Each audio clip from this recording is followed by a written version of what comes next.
আল্লাহ নবী সাল্লাল্লাহু আলাইহি সাল্লাম বলছেন, রব্বা সাইমিন লাইসা লাহু মিন সিয়ামিহি, অনেক রোজাদার আছে, ওর রোজা রাখার কোনো মানেই নাই, ইল্লাল জু, কেবলমাত্র তার ক্ষুধার কষ্ট ছাড়া।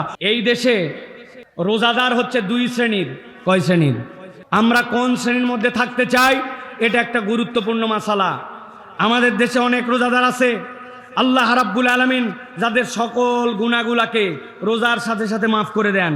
আর একদল রোজাদার আছে যাদের গুনাহ মাফ তো দূরের কথা, ওদের পেটের যে না খায়ে থাকা, এটাও নিরেট একটা শারীরিক কষ্ট দেওয়া হয় তাদের। তাদের এই ক্ষুধার্ততা, তাদের এই না খেয়ে থাকাটা আল্লাহর কাছে এক চুলো দাম নাই।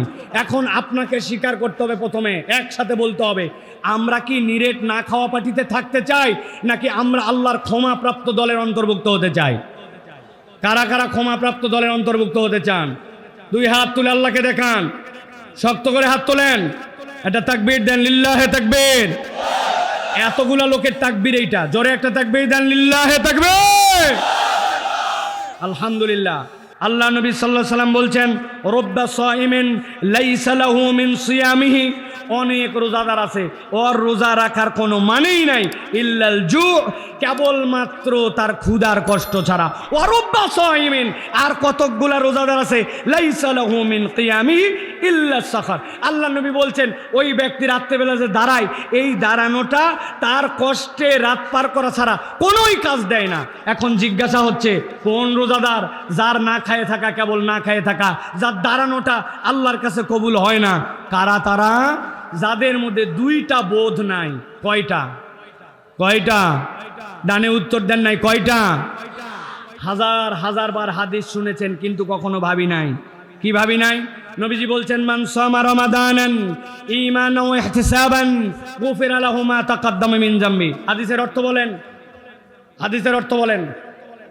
যেই ব্যক্তিরা রমজানের রোজা রাখবে ঈমানের সাথে এবং ইহতিসাবের সাথে, আল্লাহ তার অতীতের সব গুনাহ মাফ করে দিবেন। তাই না ভাই? আপনার অর্থর 50% হয় নাই। আল্লাহ বলেন ইহতিসাবান, আপনিও বলেন ইহতিসাব। ইহতিসাব মানে কি? আপনি ঈমান বুঝলেন, কিন্তু সিয়ামের ইহতিসাব বোঝেন নাই। ইহতিসাবের একটা অর্থ মুহাদ্দিসিনে কেরাম বলেছেন, সে সওয়াবের আশা করবে আল্লাহর কাছে, নিয়ত বিশুদ্ধ হতে হবে।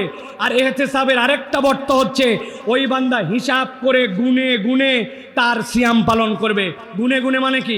আজকে প্রথম রমজান, আগামীকালকে দ্বিতীয় রমজান। আর আপনি গুনায় ভুল করলেই কি আর ঠিক করলেই কি?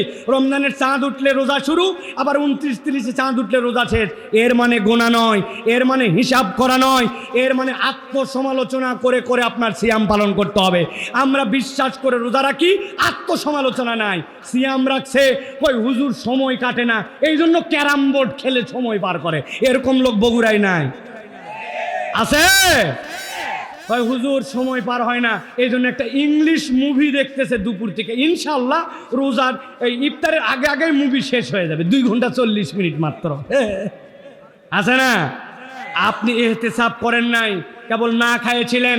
ইহতিসাব মানে কি? আমার কানের গুনাহ হচ্ছে কিনা, চোখের রোজা আদায় হচ্ছে কিনা, আমার অন্তরের অবস্থা কি, আমি আল্লাহর জন্য কতটুকু ডেডিকেটেড হচ্ছি, এর মধ্যে কল্যাণকর কাজ কতটুকু করতেছি, যেই কোরআন রমজানে এসেছে ওই কোরআন কতটুকু পড়তেছি, নামাজের ভিতরে দোয়া তাসবিহগুলো আমার ঠিক হয়েছে কিনা। 70 বছর বয়স হয়েছে মুরব্বীর, হায় রে আড্ডা দেয় এই জায়গায়, চায়ের দোকানে বসে আমেরিকা চালায়, ইউক্রেন চালায়, রাশিয়ার যুদ্ধ চালায়, ইন্ডিয়া তো চালাই, কিন্তু এই জায়গার থেকে উনি আজ পর্যন্ত সানার অর্থ শিখতে পারে নাই। ওই জায়গায় কি পরে যে চালায় তা আমরা জানি না ভাই। অতএব ইহতিসাব হচ্ছে না আমাদের। অতএব মান সামা রমাদানান ঈমানান ওয়া ইহতিসাবান গুফিরা লাহু মা তাকাদ্দামা মিন যামবি ওয়া মান কামা রমাদানান ঈমানান ওয়া ইহতিসাবান গুফিরা লাহু মা তাকাদ্দামা মিন যামবি। এই রমাদান হবে আত্মসমালোচনা করে বুঝে বুঝে ইবাদত বন্দেগী করার রমাদান। প্রিয় ভাইরা, এই জন্য নবীজি বলছেন, তুমি যদি এটা না করো, আমি নবী বলে দিলাম, লাইসাস সিয়ামু মিনাল আকলি ওয়াশ শুরবি। জেনে রাখো, না খেয়ে থাকা আর পানাহার ত্যাগ করা এটা সিয়াম নয়। ইন্নামাস সিয়ামু মিনাল লাগবি ওয়ার রাফাস। তুমি অন্যায় থেকে বিরত থেকেছো, তুমি অশ্লীলতা থেকে বিরত থেকেছো, এটার নাম তোমার সিয়াম। আমার ফোন আমাকে অশ্লীল বানায়, আমার কথা অশ্লীল বানায়, আমার মুখ আমাকে অশ্লীল বানায়, রোজাদার মিথ্যা বলে ব্যবসা করে, রোজাদার গিবত গিল্লা করে, রোজাদার গালি দেয়, রোজাদার ভিন্ন রকম দৃশ্য দেখে, আপনার সিয়াম পালন হবে না। অতএব আমরা নিয়ত করেছি এইবারের রমাদান আমরা গুনাহমুক্ত করার রমাদান, সেই হিসাবে আমাদেরকে তাহলে চিন্তা ভাবনা করে হিসাব করে সিয়াম আদায় করতে হবে। রাজি তো ইনশাআল্লাহ? রাজি তো ইনশাআল্লাহ? আল্লাহ আমাদেরকে কবুল করে বলেন আল্লাহুম্মা আমিন। নবী করিম সাল্লাল্লাহু আলাইহি ওয়াসাল্লাম বলছেন, এক শ্রেণীর লোকের সিয়াম আমার দরকার নাই। নবী করিম সাল্লাল্লাহু আলাইহি ওয়াসাল্লাম হুমকি দিয়ে বলছেন, মাল্লাম ইয়াদা কাওলা যুর ওয়াল আমালা বিহি। মুখটা যার ঠিক হয় নাই, চিন্তা করেন তো ভাই, আপনাকে কেউ যদি বলে, ও আমার ভাই আমি তোমাকে অনেক মহব্বত করি, মহব্বত করে কি করো? বলতেছে এই দেখ বোতল তোমার জন্য আমি একটু পানি আনছি, অথবা একটা বিদেশি জুস আনছি, তুমি চুপ চুপ করে যায় বাথরুমের ভিতর ঢুকে খাই ফেলে। বলবে এক থাপ করে তোর একবারে দাঁত মুখ সব ফাড়া ফেলবে, ব্যাককল বাথরুমের ভিতরে খেলে আল্লাহ দেখে না? বলছে তাহলে একটা বুদ্ধি দেই ভাই, তুই পুকুরের মধ্যে যাই ডুবকি দিবি, পুকুরের মধ্যের পানি কিন্তু দেখতে ঘোলা হলেও পানি ভালো, ওই জায়গায় ডুব দিয়ে তুই পানি খেয়ে ফেল, তোর মুখ চোখ শুকায় গেছে ভাই, দেখে আমার সহ্য হচ্ছে না। ওই লোক কি বলবে? ওই লোক বলবে থাড়ায় থাপ্পড় দিব বেটা, পুকুরের নিচে আল্লাহ দেখে, বাথরুমের ভিতরে আল্লাহ দেখে, গোপনে খায় না। কিন্তু যেই ব্যক্তি গোপনে খেলো না, চুপ করে বাথরুমে খেলো না, ওই ব্যক্তি আল্লাহ রসুলের ঘোষণা অনুযায়ী তার মুখের গুনাহ সেটা সে বাদ দেয় নাই, তার হাতের গুনাহ সেটা সে বাদ দেয় নাই। তার ধারণা আল্লাহ বোধহয় শুধু খাওয়া আর পানাহারটা দেখে, আল্লাহ তার হাতের গুনাহ দেখে না, চোখের গুনাহ দেখে না, ঘুষ খাওয়ার গুনাহ দেখে না, অন্যায়ের গুনাহ দেখে না, দেশের টাকা বিদেশে পাচার করার গুনাহ দেখে না, ব্যাংক হাওয়া করে দেওয়ার গুনাহ দেখে না, এক সেতু বানাতে 30 সেতুর টাকা লাগানো ওই গুনাহ আল্লাহ বোধহয় দেখে না। ওই গুনাহ আল্লাহ দেখে? অতএব প্রিয় ভাইরা, আল্লাহ নবী সাল্লাল্লাহু আলাইহি ওয়াসাল্লাম বলছেন, খবরদার তোমরা তোমাদের মুখ থেকে যদি গুনাহমুক্ত না করতে পারো, ওয়াল জাহালা ফালাইসা লিল্লাহি হাজাতুন আইয়াদা তাআমাহু ওয়া শারাবাহু, আল্লাহর কোনোই দরকার নাই তুই তোর মুখ ঠিক করতে পারিস নাই, তুই তোর জাহালত ভিতর থেকে দূর করতে পারিস নাই, এখন পর্যন্ত হারাম দেখো, হারাম শোনো, হারাম অবস্থায় চলো, বেহায়া বেপর্দা হয়ে ঘোরে, আবার বলে আমি রোজা আছি। আপনার আল্লাহ নবী বলছেন, তুমি তোমার মুখ আর তোমার জাহালত ত্যাগ করতে না পারলে আল্লাহর তোমার না খেয়ে থাকা আর পানাহার ত্যাগ করার দরকার নাই।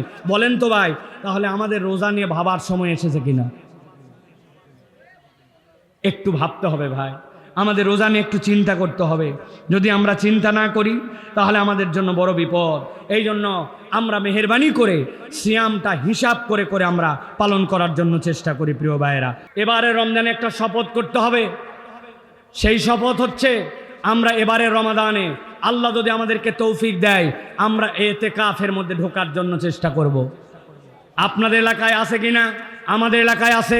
ভাড়াটিয়া এতেকাফকারী একজন থাকতে চায় না, ওক বলছে তোকে রিক্সা চালান লাগবে না, মসজিদে আয়, 2000 টাকা দিব, হয়নি লুঙ্গি দেওয়া হবে 2টা, আর বহুত লোকজন হাদিয়াটা দিয়েও দেয়, পাবু সব মিলে 3000 টাকা হয়ে যাবে, রোজাও থাকা হবে আবার এতেকাফও করা হবে। ভাড়াটিয়া এতেকাফকারী কেন বসাইছে? এরকম আছে কিনা?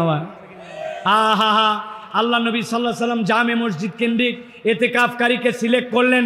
এটা হচ্ছে আপনার জন্য ওয়াজিবুল কিফায়া, এটা আদায় না করলে সকলে গুনাহগার হবে। আর আপনি আমি ভাড়াটে এতেকাফকারী হলাম। ও আমার ভাইয়েরা, ও আমার বোনেরা, আপনাদের জন্য বলবো, আসেন আল্লাহর জন্য take a vacation for 1 days or 2 days or 3 days। আপনি আল্লাহর জন্য একটা ভ্যাকেশন বানান। আপনি কত এক্সকারশনে যান, আপনি কত ট্যুরে যান, কিন্তু আপনি জীবনে একদিন এতেকাফের জন্য যান নাই। একদিন মাগরিবের সময় ঢুকবেন, পরের দিন বের হবেন, আপনার জন্য 24 ঘন্টার এতেকাফ। আল্লাহ নবী সাল্লাল্লাহু আলাইহি ওয়াসাল্লামের ঘোষণা অনুযায়ী আপনার থেকে জাহান্নামকে আদিগন্ত 3টা খানাদিক আপনাকে দূর করে দিবে। অথচ ইমানদার কত কাজ করে, এতেকাফ করে না। ইয়াংরা প্ল্যান করো 20 রোজার আগে আপনি কাজ শেষ করবেন, বাজার করবেন, বলে এতেকাফ কেন থাকতে পারো না? বলে হুজুর এখনো ঈদের বাজার হয় নাই, এখনো কর্মচারীকে বেতন দেওয়া হয় নাই, এখনো এ কাজ বাকি আছে, ও কাজ বাকি আছে। আর কতকগুলা মুরব্বী আছে আজগবি বাড়ির থাকে, তারপরেও জীবনে এতেকাফ করে নাই, আছে কিনা? মেহেরবানি করে এবার আল্লাহর জন্য আমরা নিয়ত করি যে আমরা একদিনের জন্য হলেও আমরা ইতিকাফ করব। হাদিসের মধ্যে আসে ইন্না নবী সাল্লাল্লাহু আলাইহি ওয়াসাল্লাম কানা ইয়াতাকিফুল আশরাল আওয়াখির মিন রমাদান হাত্তা তাওয়াফা। মৃত্যু নবী করিম সাল্লাল্লাহু আলাইহি ওয়াসাল্লাম যতদিন বেঁচে ছিলেন নবীজি রমজানের শেষ দশকে ইতিকাফ করেছেন। অতএব আমরা এবার শপথ নিতে পারবো কিনা যে হুজুর 10 দিন তো অবশ্যই বেটার থেকে বেটার, কিন্তু না পারলেও 3 দিনের জন্য 2 দিনের জন্য আল্লাহর জন্য আমরা ইতিকাফ করতে চাই। কারা কারা কারা কারা ইনশাআল্লাহ বলেন আসেন। কারা কারা হাত তুলেন।